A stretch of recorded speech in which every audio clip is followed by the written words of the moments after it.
Eh bien bonjour, je suis Julien Taubert, je suis conteur. Mon métier c'est de raconter des histoires. Alors je raconte des histoires dans toutes sortes de contextes. Ce que j'aime particulièrement c'est raconter dans des endroits qui ne sont pas faits pour le spectacle. Raconter dans la rue, raconter dans les musées, raconter dans la nature. J'habite à Rouge-Goutte, dans le nord du territoire de Belfort, au pied des Vosges. Aujourd'hui je vous propose une activité qui consiste à trouver une histoire pour un lieu. Ce que j'aime, c'est raconter dans des lieux qui ne sont pas faits pour les histoires.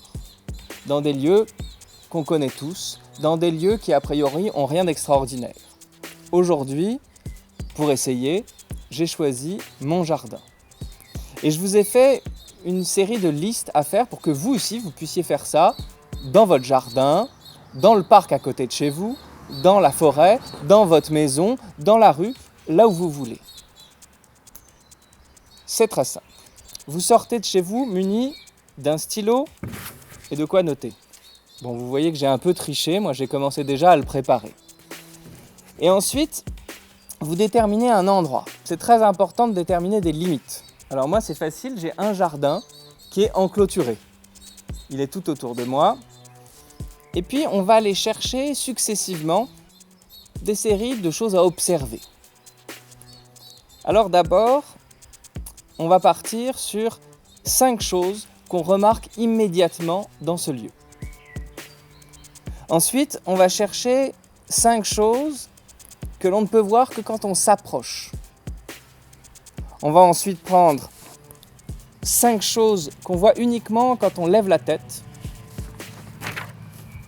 5 traces de quelque chose qui s'est passé. Et enfin, on va prendre 5 choses que vous n'avez pas réussi à placer dans le reste de la liste. Je vais vous montrer un peu ce que j'ai trouvé et je vous propose de faire un exemple de chacune de ces listes puisqu'on n'a pas beaucoup de temps. Ce qu'on va chercher, ce n'est pas des choses qui sont particulièrement magnifiques, particulièrement extraordinaires.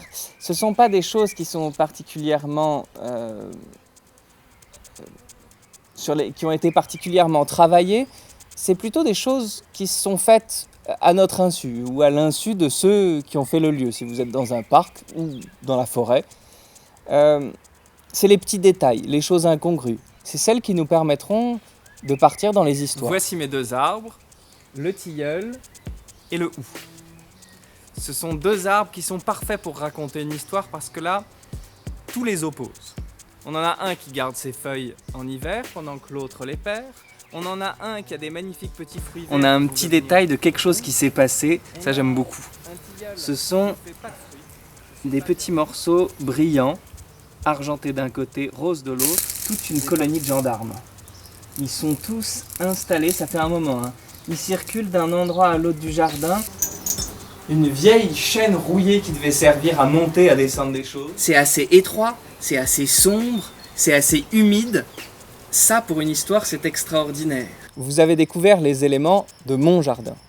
Maintenant, c'est à vous de découvrir les éléments du lieu que vous avez choisi.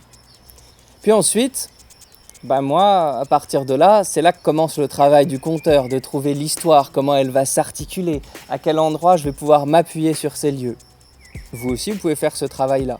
Toutes ces photos, toutes ces listes, vous pouvez les envoyer à la Maison de l'Environnement, à l'adresse qui s'affiche normalement juste sous mon stylo. Le long corridor sombre et humide, c'est la Colchide, le pays du bout du monde, le pays où personne ne va jamais. C'est là qu'habite Médée la magicienne.